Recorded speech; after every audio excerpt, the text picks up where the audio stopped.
ये है सर्दियों का सुपर फूड, कैल्शियम और आयरन से भरपूर लड्डू, जो एकदम ट्रेडिशनल स्टाइल से बनकर तैयार हुआ है। चलिए आप लोगों को इसकी रेसिपी बताती हूँ। 3 कटोरी हमें आटा ले लेना है। मैं ज्वार का आटा ले रही हूँ। ज्वार का आटा गरम होता है, इसलिए मैं ज्वार का आटा ली हूँ। आप चाहे तो इसके बदले गेहूं का भी ले सकते हैं। सर्दियों के मौसम के लिए ज्वार का आटा बेस्ट होता है, तो मैं इस लड्डू की रेसिपी के लिए ज्वार का आटा ली हूँ। और ले ली हूँ आधा कटोरी दूध। दूध को हम इस तरीके से थोड़ा थोड़ा डाल के अच्छे से मिक्स करते जाएंगे।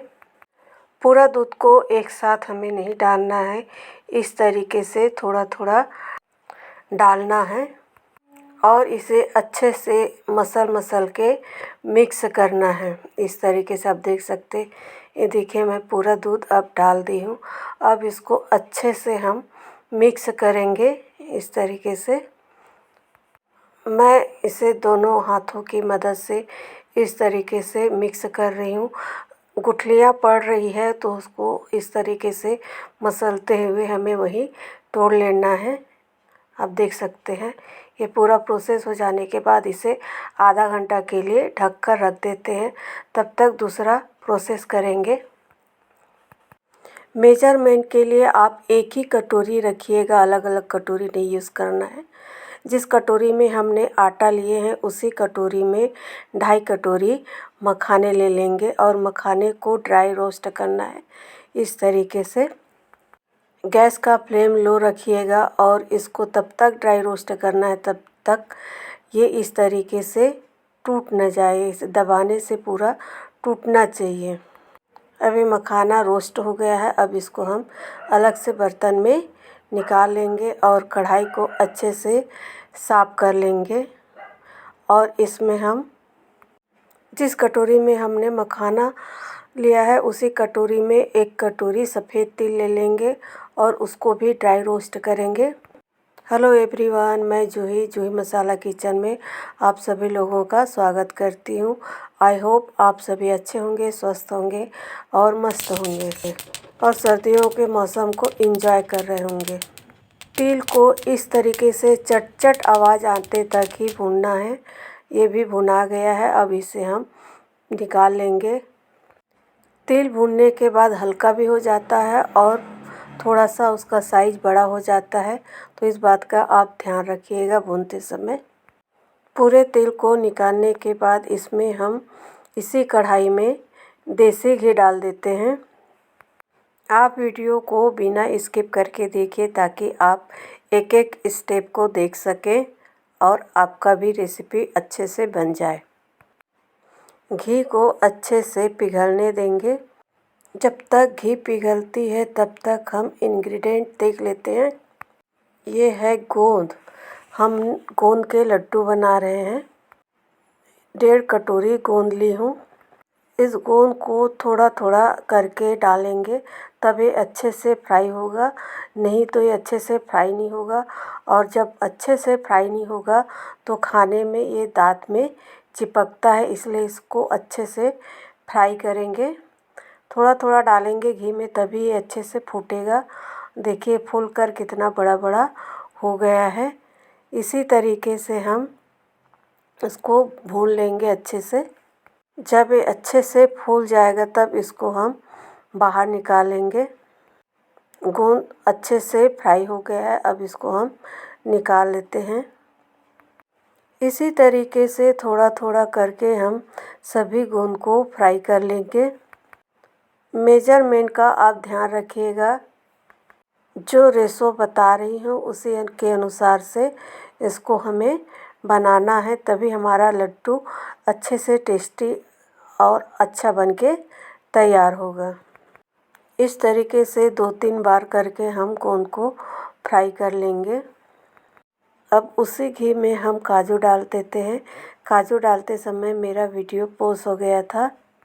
जिस कटोरी में हमने बाकी चीज़ें ली हैं उसी कटोरी में आधा कटोरी काजू है। अगर नाप का देखें तो 50 ग्राम काजू है। इसको भी अच्छे से फ्राई कर लेंगे। ये देख सकते हैं इस तरीके से हल्का सा चेंज होना चाहिए कलर, एकदम ज़्यादा इसको नहीं भूनना है और निकाल लेना है। काजू को फ्राई करने के बाद हम अब इसी घी में डाल देंगे बादाम। जितना काजू लिए हैं उतना ही बादाम है, 50 ग्राम। बादाम जब आधा भून जाएगा तब इसमें डाल देंगे पम्पकिन सीड, कद्दू के बीज। जितना बादाम है उतना ही कद्दू के बीज है। अब दोनों को अच्छे से फूलते तक फ्राई कर लेंगे। जब ये अच्छा से फ्राई होगा तो इसका साइज़ बड़ा हो जाता है, फूल जाता है। ये देख सकते हैं ये फ्राई हो चुका है। अब इसको हम निकाल लेंगे पूरा। आप ड्राई फ्रूट अपने मनपसंद से ले सकते हैं। आपको जो ड्राई फ्रूट पसंद है वो आप ले सकते हैं। थोड़ा बहुत पम्पकिन सीड बचा है तो कोई बात नहीं, हम इसी में जो आटा ज्वार का बना के रखे थे दूध में भिगाकर, उसको हम इसी में डाल के अच्छे से भून लेना है। दूध में मोहन देने से ये अच्छा खिला खिला सूजी जैसे बन जाता है। आटा है ये कि नहीं पता नहीं चलता, और बिना मोहन दे अगर आप उसको बनाएंगे तो आटा जैसे लगता है। इसलिए ये वाला तरीका मैं अपनाई हूँ। इसी तरीके से बेसन का लड्डू भी बनता है जो एकदम दानेदार और खिला खिला बन के तैयार होता है। ये देखिए आटा भून गया है। अब इसको हम उतार लेंगे। जिस कटोरी में हमने आटा लिए हैं उसी कटोरी में 3 कटोरी गुड़ ले लेंगे। 3 कटोरी गुड़ लेने के बाद उसमें हम 1 कटोरी पानी डाल देंगे। पानी ज़्यादा नहीं डालेंगे, इसको सिर्फ गलने के लिए ही डाले हैं। पानी डाल के छोड़ देंगे। तब तक हमारा जो आटा है उसको छान लेते हैं, जिससे कि मोटा पार्ट अलग हो जाए और हमें सूजी जैसे दरदरा आटा मिल सके। इस तरीके से मोटे वाले छन्नी में ही छानना है, बारीक आटा वाले छन्नी में नहीं छानना है। जो मोटा पार्ट बचेगा उसको हमें नहीं फेंकना है, उसको अलग से साइड में निकाल के रख देंगे। कोई भी चीज़ हम वेस्ट नहीं करेंगे, सबको यूज़ करेंगे। मेरी ये रेसिपी आप लोगों को पसंद आती है तो प्लीज़ वीडियो को लाइक कीजिए, कमेंट कीजिए, शेयर कीजिए, और चैनल में नया है तो चैनल को सब्सक्राइब कीजिए। फेसबुक में देख रहे हैं तो पेज को फॉलो कीजिए। ये देखिए इतना सारा मोटा पार्ट निकला है, इसको हम फेंकेंगे नहीं। इसी में जितने भी ड्राई फ्रूट्स हमने फ्राई करके रखे हैं उसको इसी में डाल देंगे। थोड़ी सी कद्दू के बीज बचा कर रखिए ताकि इसको हम सैगा डालेंगे तो अच्छा लगेगा देखने में और खाने में भी। अब इन सभी को अच्छे से मिक्स करके इसको हम पीस लेंगे। इसका हमें बारीक पेस्ट या पाउडर नहीं बनाना है, इसको पल्स मोड में चलाना है। एकदम एक बार चला के रुकना है, फिर चलाना है, फिर रुकना है। इस तरीके से इसको हम पीसेंगे, दरदरा पीसना है। कंटिन्यूटी में पीसेंगे तो ये पाउडर बन जाएगा, इसलिए रुक रुक के इसको पीसना है। ये देख सकते हैं कितना दरदरा हुआ है। इसी तरीके से आपको इसको पीस लेना है, और जो आटा हमने छाना था उसी में इसको डाल देना है। देख सकते हैं कुछ ड्राई फ्रूट्स मोटे मोटे टुकड़ों में रह गए हैं। इसी तरीके से इसको बनाना है, ये हमें दरदरा ही चाहिए। अब हम इसे साइड में रख देते हैं और ले लेते हैं गोंद, जिसको हमने घी में फ्राई करके रखा है। आप चाहे तो इस तरीके से कटोरी या गिलास लेके इसको इस तरीके से क्रश कर सकते हैं, या फिर मेरे तरीके से इसको ग्राइंडर में डाल के हल्का सा ग्राइंड कर सकते हैं। इसको भी जब आप ग्राइंड करेंगे तो एकदम थोड़ा थोड़ा डाल के पल्स मोड में पीसना है। कंटिन्यूटी में मिक्सी नहीं चलाना है, नहीं तो ये पाउडर बन जाएगा। आपको जो अच्छा लगे आप वो मेथड अपना सकते हैं। ग्राइंडर में ग्राइंड करने से क्या होगा, जल्दी होगा और गिलास या कटोरी से क्रश करेंगे तो थोड़ा टाइम लग सकता है। ये देख सकते हैं, ये हल्का सा क्रश किए हैं, बस 1 या 2 बार चलाने में ये हो जाता है। जब हम सभी को इस तरीके से हल्का दरदरा पीसते हैं तो लड्डू खाने में अच्छा लगता है, नहीं तो ऐसा लगेगा कि हम आटे का लड्डू खा रहे हैं एकदम बारीक पीसने से। और इसको भी उसी में मिला देंगे जिसमें हमने बाकी चीज़ों को मिलाया था। अब हम इसमें डाल देंगे सफ़ेद तिल, जिसको हमने पहले ही भून के रखा था। इसको खड़ा ही डालना है, इसको पीसना नहीं है।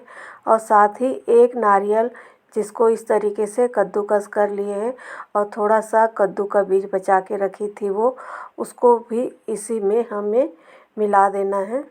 इसमें जितने भी सामग्री डली है वो तो कैल्शियम और आयरन, साथ ही साथ शरीर को गर्म करने वाली चीज़ें हैं। इसीलिए मैंने पहले ही कहा एक सर्दी का सुपर फूड है करके। इन सभी को मिक्स कर देते हैं। अब हम मखाना को भी इसी तरीके से पल्स मोड में चला के ग्राइंड कर लेंगे और इसको भी उसी में मिक्स कर देंगे जिसमें हमने सब चीज़ें मिक्स की थी। दरअसल मखाना पीसना मैं भूल गई थी, इसलिए लास्ट में जा रहा है। इसको भी हल्का सा दरदरा ही पीसे हैं, देख सकते हैं कुछ बड़े टुकड़े दिख रहे हैं। अब इसको अलग रखते हैं। इसमें 2 चीज़ें और जाएगा। 2 टेबल स्पून खसखस को ड्राई रोस्ट करके इसमें डाल दीजिएगा। साथ ही हम इसमें डाल देंगे 2 टेबल स्पून सौंठ का पाउडर। ये भी शरीर को गर्म रखेगा। और फिर इन सभी सामग्रियों को अच्छे से मिक्स कर लेंगे।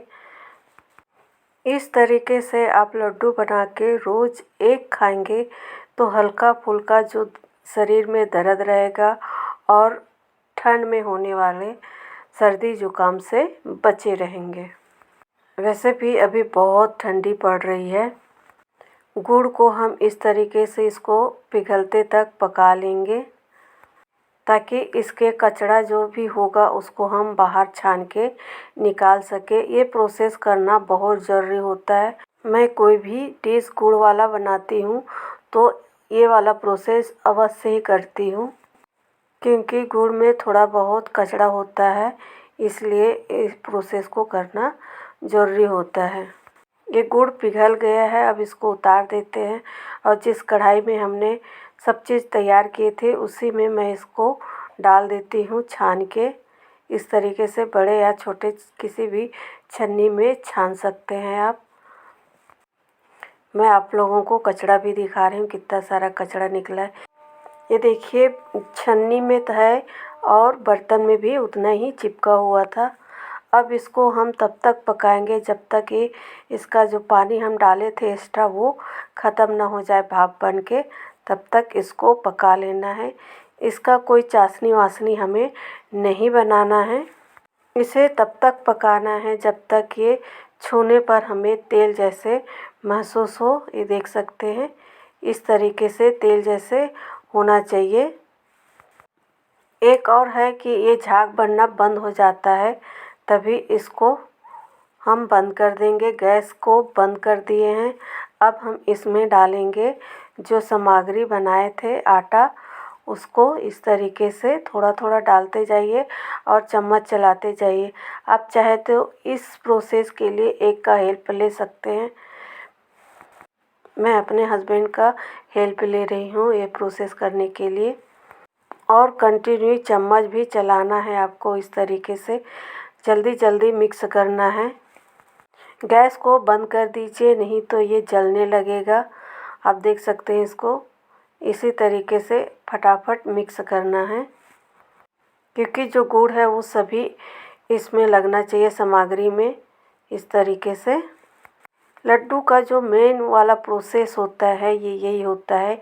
इसी में लोग गड़बड़ा जाते हैं, या तो लड्डू बनता ही नहीं, अगर बन भी गया तो बहुत टाइट बन जाता है। तो इस चीज़ का आप ध्यान रखिएगा। मैं छोटे छोटे टिप्स से बताई हूँ, उसको आप ध्यान रख के बनाएंगे तो आपका भी लड्डू अच्छे से बन के तैयार होगा। अब इसको हल्का सा गर्म रहे तभी आप इसको बांधना शुरू करेंगे। थोड़ा सा घी लेकर दोनों हथेलियों में इस तरीके से आपको ग्रीस कर लेना है। फिर उसके बाद आप जितना साइज का लड्डू चाहिए उतना लेकर बांधना शुरू कर दीजिए। इस तरीके से बहुत आसानी से बन जाता है। थोड़ा सा आटा लीजिए और उसको इस तरीके से देखिए बांध लीजिए। हल्का सा प्रेस करते हुए गोल गोल आकार दीजिए। अगर आपके घर में कोई और सदस्य है तो उसका भी हेल्प ले सकते हैं इसको बनाने के लिए, क्योंकि ये हल्का गर्म में ही बनेगा। ठंडा होने के बाद नहीं बनता, ठंडा हो जाता है तो इसको फिर से दोबारा गर्म करके बना सकते हैं। यदि आप लोगों को और किसी चीज़ के लड्डू की रेसिपी चाहिए तो बता दीजिएगा, मैं आप लोगों के लिए बना के बता दूंगी। ये देखिए पूरा लड्डू मैंने बना के तैयार कर लिया है। कितना सारा बन के तैयार हुआ है। ये पूरा सर्दी चलेगा ऐसा मेरा मानना है, लेकिन देखते हैं चलता है कि नहीं चलता है। मैं आप लोगों को तोड़ के भी दिखा रही हूँ कितना सॉफ्ट बन के तैयार हुआ है। ये देख सकते हैं बिल्कुल भी हार्ड नहीं बना है, एकदम सॉफ्ट बना है। इसे पूरा 1 से 2 घंटा ऐसे सूखने दीजिए। फिर उसके बाद इसको किसी एयर टाइट डब्बे में भर कर रख दीजिए। मिलते हैं नेक्स्ट रेसिपी में, तब तक के लिए बाय, टेक केयर, एंजॉय।